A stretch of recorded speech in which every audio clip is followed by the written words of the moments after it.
할렐루야, 주님의 이름으로 문안드립니다. 다 같이 사도신경으로 신앙 고백하심으로써 수요일 새벽 예배를 시작하겠습니다. 나는 전능하신 아버지 하나님, 천지의 창조주를 믿습니다. 나는 그의 유일하신 아들, 우리 주 예수 그리스도를 믿습니다. 그는 성령으로 잉태되어 동정녀 마리아에게서 나시고 본디오 빌라도에게 고난을 받아 십자가에 못 박혀 죽으시고 장사된 지 사흘 만에 죽은 자 가운데서 다시 살아나셨으며 하늘에 오르시어 전능하신 아버지 하나님 우편에 앉아 계시다가 거기로부터 살아있는 자와 죽은 자를 심판하러 오십니다. 나는 성령을 믿으며 거룩한 공교회와 성도의 교제와 죄를 용서받는 것과 몸의 부활과 영생을 믿습니다. 아멘. 살아계신 하나님 감사합니다. 이 아침에도 우리를 이 예배의 자리로 불러주시고 예배를 통해서 하나님의 말씀을 듣게 하시며 기도케 하시며 하나님의 신실하심을 바라볼 수 있도록 인도하신 하나님 감사합니다. 매 새벽 시간마다 예배를 찾는 성도들 그들의 마음을 귀히 여겨주시고 복을 내려주시고 은혜를 부어주셔서 하루를 시작할 때마다 이 예배를 통해서 하나님께서 공급해 주시는 충만하신 은혜를 날마다 힘입는 모든 성도를 되도록 도와주시옵소서. 육신적으로 약한 이들도 있습니다. 또 가정의 문제로, 사업의 문제로, 또 이민의 문제로, 또 세상에 살면서 가지고 있는 많은 문제들을 가지고 있는 성도들이 있습니다. 저들이 그 기도 제목을 가지고 하나님께 기도할 때 하나님 응답하여 주시고 세상에 묶여있던 모든 것들이 하나님의 방법 안에서 아름답게 풀려지는 은총을 맛보도록 도와주시옵소서. 오늘도 하나님의 말씀을 함께 읽고 나누려고 합니다. 하나님 우리의 마음을 활짝 열어주셔서 하나님의 말씀하심이 우리들의 마음 가운데 심령 가운데 담겨질 수 있도록 도와주시옵소서. 감사드리며 예수님의 이름으로 기도합니다. 아멘. 오늘 하나님께서 우리들에게 주시는 말씀은 스가랴서 10장 6절에서 12절까지의 말씀입니다. 스가랴 10장 6절에서 12절까지의 말씀을 제가 봉독해 드리겠습니다. 내가 유다 족속을 견고하게 하며 요셉 족속을 구원할지라. 내가 그들을 긍휼히 여김으로 그들이 돌아오게 하리니 그들은 내가 내버린 일이 없었음 같이 되리라. 나는 그들의 하나님 여호와라. 내가 그들에게 들으리라. 에브라임이 용사 같아서 포도주를 마심같이 마음이 즐거울 것이요 그들의 자손은 보고 기뻐하며 여호와로 말미암아 마음에 즐거워하리라. 내가 그들을 향하여 휘파람을 불어 그들을 모을 것은 내가 그들을 구속하였음이라. 그들이 전에 번성하던 것 같이 번성하리라. 내가 그들을 여러 백성들 가운데 흩으려니와 그들이 먼 곳에서 나를 기억하고 그들이 살아서 그들의 자녀들과 함께 돌아올지라. 내가 그들을 애굽 땅에서 돌아오게 하며 그들을 아수르에서부터 모으며 길앗 땅과 레바논으로 그들을 이끌어 가리니 그들이 거할 곳이 부족하리라. 내가 그들이 고난의 바다를 지나갈 때에 바다 물결을 치리니 나일의 깊은 곳이 다 마르겠고 아수르의 교만이 낮아지겠고 애굽의 규가 없어지리라.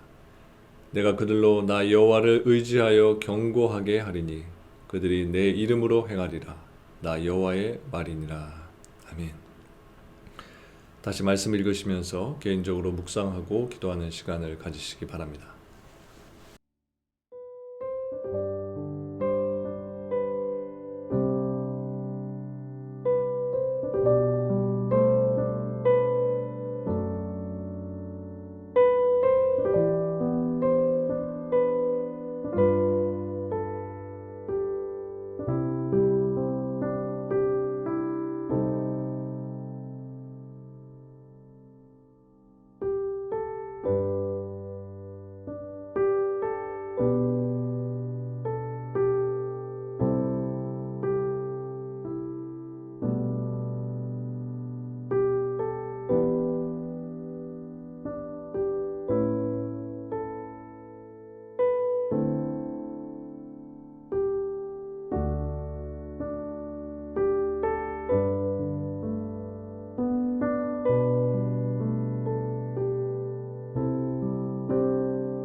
오늘 본문 7절에 나오는 에브라임은 6절의 요셉 족속과 같은 의미인데 본래는 북이스라엘을 지칭하는 말입니다.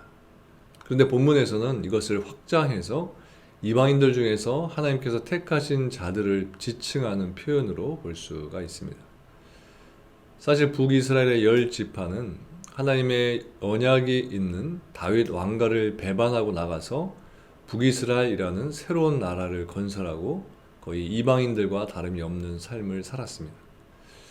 물론 하나님은 선지자를 보내셔서 그들을 책망하고 하나님께로 돌아올 것을 촉구하셨지만 그들은 끝내 하나님의 말씀을 거부했습니다. 그래서 하나님께서는 아수르를 심판의 도구로 삼으셔서 북이스라엘을 멸하시고 그들을 열방에 흩으셨습니다. 이들은 남유다 백성들이 바벨론의 포로로 잡혀갔다가 귀환할 때에도 대부분 귀환하지 못했고 그로 인해서 비록 그 몸에 선민의 피가 흐르고는 있었지만 이방인과 다름이 없는 삶을 살았던 것입니다. 바로 그러한 면에서 북이스라엘을 대신하는 명칭인 에브라임을 본문에서는 이방 나라로 볼 수 있는 것입니다. 물론 이것은 이방인 전체를 의미하는 것은 아니고 이방인 중에서 하나님께 택함을 받은 사람들을 가리키는 것입니다. 따라서 오늘 본문 말씀은 하나님께서 이방인 중에서 택하신 자들을 구원하실 것이라는 말씀인 것입니다. 그런데 본문 7절 말씀을 보면 이렇게 말하고 있습니다. 에브라임이 용사 같아서 포도주를 마심같이 마음이 즐거울 것이요 그들의 자손은 보고 기뻐하며 여호와로 말미암아 마음에 즐거워하리라. 여기서 에브라임이 용사 같아서 포도주를 마심같이 즐거울 것이다 라는 말씀은 마치 전쟁에서 승리한 용사가 포도주를 마시면서 즐거워하는 것과 같은 즐거움이 에브라임에게 있게 될 것이다 라는 말씀입니다. 여러분, 전쟁에 나간 용사에게 있어서 가장 기쁜 순간이 언제이겠습니까? 바로 전쟁에서 승리하고 축하 파티를 할 때일 겁니다. 이것은 하나님께서 에브라임에게 베푸실 기쁨과 즐거움이 얼마나 큰 것인지를 잘 보여주는 것입니다. 특별히 7절에 이들이 마음이 즐거울 것이다 라고 했는데 이것은 하나님께서 그들에게 주시는 기쁨이 진정한 기쁨이 될 것이다 라는 말입니다. 물론 하나님께서 주시는 기쁨이 아니더라도 사람들은 나름의 기쁨을 누릴 수 있습니다. 하지만 그런 기쁨은 참된 기쁨이 아닌 것입니다. 그러한 기쁨은 육적인 기쁨이기 때문에 겉으로는 즐거워하면서 속으로는 여전히 허전하고 무언가 개운하지가 않은 것입니다. 무엇보다 그 기쁨은 영원한 기쁨이 아니라 일시적인 기쁨인 것입니다. 또한 그 기쁨은 상황과 형편에 따라 쉽게 변하게 되고 어떤 경우에는 더 큰 슬픔과 비극을 향해 나아가는 과정이 되기도 하는 것입니다. 그렇기 때문에 그런 기쁨은 진정한 기쁨이다라고 말할 수 없는 것입니다. 그렇다면 우리가 추구해야 할 진정한 기쁨은 어떤 기쁨일까요? 진정한 기쁨은 마음 깊은 속에서 우러나는 기쁨인 것입니다. 그리고 당연히 이 기쁨은 기쁨의 근원이 되시는 하나님만이 주실 수 있는 기쁨입니다. 즉 모든 인생은 하나님을 통해서만 진정한 기쁨을 누릴 수 있다는 것입니다. 여러분, 사람들은 모두가 참된 기쁨을 누리기 위해서 애를 씁니다. 어떤 사람은 재물이, 어떤 사람은 권력이, 어떤 사람은 명예가 그러한 기쁨을 줄 것이다 라고 생각하고 집착하게 되지만 그러한 것을 다 얻어도 하나님의 은혜를 입지 못한다면 참된 기쁨을 누릴 수가 없는 것입니다. 그래서 그 사람은 언젠가는 슬퍼하게 되고 언젠가는 절망하고 낙담하게 되는 것입니다. 여러분, 하나님만이 우리의 마음에 참된 즐거움을 주실 수 있으십니다. 그렇기 때문에 우리는 세상의 헛된 기쁨과 즐거움을 좇아서 살아서는 안 되고 언제나 하나님의 은혜를 사모하면서 하나님 주시는 영원한 기쁨을 소망하며 살아야 하는 것입니다. 이어서 10절과 11절 말씀은 하나님께서 열방에 흩어진 선민들을 본향으로 인도해 주신다는 약속의 말씀입니다. 여기 나오는 애굽과 아수르 등의 지명은 선민들이 고난을 겪었던 이방 땅을 대표하는 표현들입니다. 따라서 애굽에서부터 그들을 돌아오게 하시고 아수르에서부터 모은다는 이 말씀은 하나님께서 그들을 인도해 주시고 그들을 회복시켜 주신다는 것을 말씀해 주시는 것입니다. 그리고 이러한 본문의 말씀은 궁극적으로는 하나님의 백성들은 하나님의 인도를 받고 결국은 하나님이 약속하신 천국 본향에 들어간다는 것을 나타내 주는 것입니다. 그런데 본문 11절에 보면 그들이 고난의 바다를 지나갈 때에 라는 표현이 나옵니다. 이것은 하나님께서 택하신 백성들이 천국 본향으로 인도함을 받기 전에 이 세상에서 많은 환난을 겪게 된다는 것을 상징적으로 말씀해 주시는 것입니다. 여기서 고난의 바다라는 것은 과거 이스라엘이 가나안 땅을 향해 가던 중에 홍해를 지난 사건을 연상시켜 주는 것입니다. 애굽에서 모세의 인도를 받아서 가나안 땅으로 향하던 이스라엘 백성들은 큰 난관을 부딪히게 되는데 그것은 바로 홍해가 그들 앞을 가로막은 것입니다. 이 홍해는 그들에게 고난의 바다였습니다. 홍해는 백성들을 삼킬 것처럼 넘실거렸는데 백성들은 이러한 홍해를 우회해서 돌아갈 수도 없었습니다. 왜냐하면 그들의 뒤에는 애굽 군대가 따라오기 있었기 때문입니다. 따라서 그들은 홍해를 통과하느냐 아니면 애굽 군대에게 잡혀서 다시 노예 생활을 해야 하느냐 양자택일의 기로에 서 있었던 것입니다. 여러분, 이렇게 이스라엘 백성들이 가나안을 가기 위해 홍해라는 큰 환란을 통과해야 했던 것처럼 하나님께서도 택하신 우리 성도들은 완전한 하나님 나라에 들어가게 하시기 위해서 반드시 세상에서 홍해와 같은 고난의 바다를 통과하도록 하시는 것입니다. 요한복음 16장 33절에 보면 예수님은 제 아들에게 그들이 세상에서 환난을 당할 것이다 라고 말씀하셨습니다. 바울 사도도 사도행전 14장 22절에 보면 우리가 하나님의 나라에 들어가려면 많은 환난을 겪어야 한다라고 말했습니다. 여러분, 이처럼 우리 성도들은 완전한 하나님 나라에 들어가기까지 세상에서 반드시 고난의 바다를 통과해야만 하는 것입니다.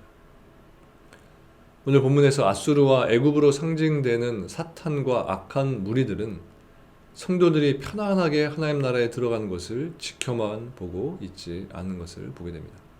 그들은 성도들이 하나님 나라에 들어가는 것을 막기 위해서 온갖 방법을 동원하는 것입니다. 그래서 성도들은 하나님 나라에 들어가기까지 많은 환난을 받게 됩니다. 그러나 중요한 사실은 하나님을 신뢰하는 성도들은 환난을 당하게 되지만 그 환난으로 인해서 망하는 일은 절대 없다는 것입니다. 하나님께서 이스라엘을 가로막았던 홍해를 쳐서 가르신 것처럼 하나님은 우리 성도들 앞에 찾아오는 고난의 바다를 쳐서 갈라주시고 우리가 그곳을 지날 수 있도록 인도해 주시는 것입니다. 그러면 여러분, 세상에서 악한 사탄으로 인해서 환난을 당한다고 할지라도 이것으로 두려워하지 마시기 바랍니다.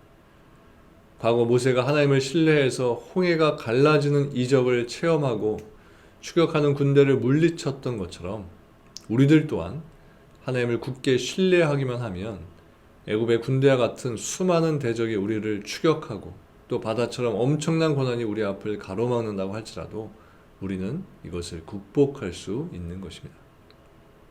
여러분, 본문 11절에 고난의 바다라는 표현을 통해 알 수 있듯이 이스라엘 백성들에게는 그들이 넘어설 수 없는 엄청난 장애물이 그들 앞을 가로막고 있었습니다. 하지만 오늘 본문이 우리들에게 알려주는 것은 그들이 도리어 그 모든 어려움 속에서도 축복된 삶을 보장받았고 모든 대적들로부터 승리를 얻었다는 이것입니다. 여러분, 이 일이 어떻게 가능할 수 있었겠습니까? 그것은 결코 그들에게 그럴 만한 자격이 있다거나 그럴 만한 능력이 있어서가 아니었습니다. 그 모든 것에 대한 답은 하나님에게서 찾을 수 있는 것입니다. 하나님께서 은혜로우시고 하나님께서 신실하시기 때문에 하나님께서 그 모든 축복된 결과를 그들이 누릴 수 있도록 해주셨다는 것입니다. 여러분, 오늘 우리들도 마찬가지입니다. 우리가 처한 상황이나 현실은 열악하고 절망스러울 수밖에 없습니다.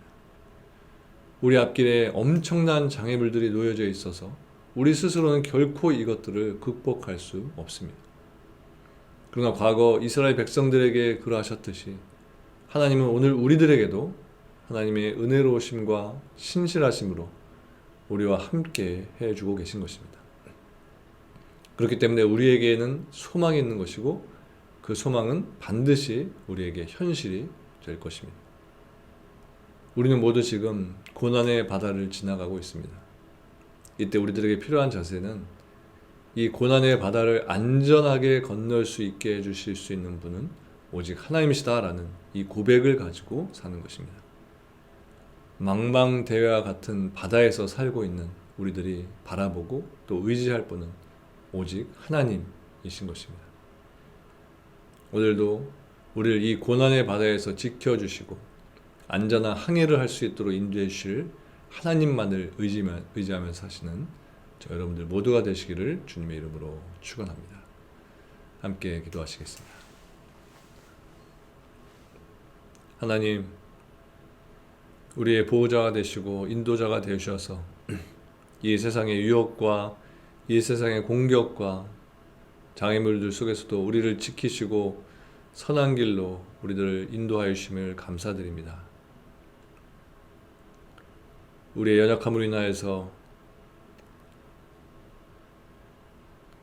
교회가 또 성도들이 욕을 먹고 세상으로부터 손가락질을 받을 순간들도 있지만 그럼에도 불구하고 하나님은 우리들을 사용하셔서 하나님의 나를 증거하게 하시며 하나님의 역사를 선포하게 하시는 하나님인 줄 믿습니다.